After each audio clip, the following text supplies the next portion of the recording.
Welcome back to my channel. তো দেখো আমি আজকে উনানে রান্না করছি। তো বাইরে একটা উনান বানিয়েছি, যেহেতু এখন তোমার সুদিন আর আমাদের বাড়িতে তো একদম খুঁড়িরও কোনো অভাব নেই। তার জন্য দেখো একটা চুলা বানিয়েছি। এই যে দেখো এখন চুলার মধ্যে রান্না করবো। তো মাঝে মধ্যে না শখ ওঠে, হ্যাঁ টিভি মোবাইলে দেখি তো তোমার সব চুলার মধ্যে রান্না করে। আর চুলা রান্না অ্যাকচুয়ালি খাইতেও টেস্ট, তার জন্য দেখো চুলা বানিয়েছি। এই যে দেখো আমি নিজে বানিয়েছি। তো আমি বিয়ের আগে কোনোদিন কিন্তু চুলা বানাইনি, তো লাইফে ফার্স্ট বানাইছি। তো ভালো হয়েছে, ভালো চলছে। এই দেখো ভাত হয়ে গেছে। এখানে আমি এই যে মাছ, এই যে এখানে আমি মাছ ভাজবো। এই যে দেখো মাছ এই যে ছাড়ছি। Wow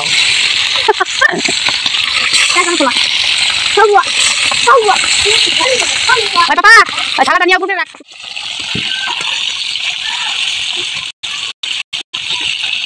Yang dia pasti. Ya. Lalu dia.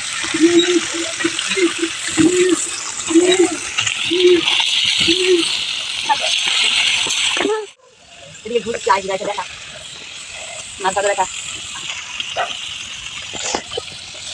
পুরো মাছ ভাজাটাই খেলে দেখাই, হ্যাঁ? আমার দেখা। এই যে আমার পাপা আজকে আমাদেরকে রান্না করে বলে খাওয়াবে। এই যে দেখো মাছ ভাজা করছে। এই যে দেখো পাপা আজকে ভাত রান্না করেছে। পাপাকে তুমি রান্না করে খাওয়া? মাছটা ভাজা না উল্টাও।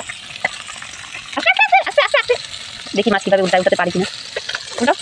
এই তো সুন্দর সুন্দর। তো বন্ধুরা দেখো এখানে আমি মাছ ভাজা করছি, তো মশলা দিয়ে ভাজা করবো। এখন আর কিছু করবো না, তো ভাত করছি, তো খাওয়া দাওয়া করবো। তারপর দুপুরবেলা তরকারি রান্না করবো, একদম রাত্রে হয়ে যাবে। তো ছেলে দেখো আমাকে বলছে মা আজকে কিন্তু সব কিছু আমি রান্না করবো। এই যে দেখো ছেলে আমার সাথে সাথে নাড়া দিচ্ছে। তো অ্যাকচুয়ালি রান্না করার শেখাটা শিখে রাখাটা ভালো, যেহেতু বড় হলে কোনো সমস্যা হলে পরে ধরো মা বিছানায় পড়ে থাকলো তখন একটু রান্না টান্না করে খাওয়াতে পারবে, তাই না? তো এখনও তো খুব ছোটো, তো খুব শখ জেগেছে রান্না করা। তো আমার সাথে সাথে নাড়া দিচ্ছে, কীভাবে খুন্তি নাড়তে হয় আমারটা দেখে দেখে শিখছে। আমাকে বলছে মা কীভাবে নাড়তে আমাকে শিখিয়ে দাও। ওই যে দেখো নাড়াচাড়া করছে, তো ভালোই পারছি। তারপর দেখো এখানে আমি রান্নাবান্না কমপ্লিট করে তারপর যাবো ওখানে দোকানে বসবো। তো বর যাবে একটু জমিতে। মাঝে কিন্তু শখও জাগে যে উনুনে রান্না করার, ঠান্ডার দিনে না উনুনে রান্না করতে বেশ মজা লাগে। তো একটু আগুনও পোয়ানো হয় আর এদিকে রান্না হয়ে যায়।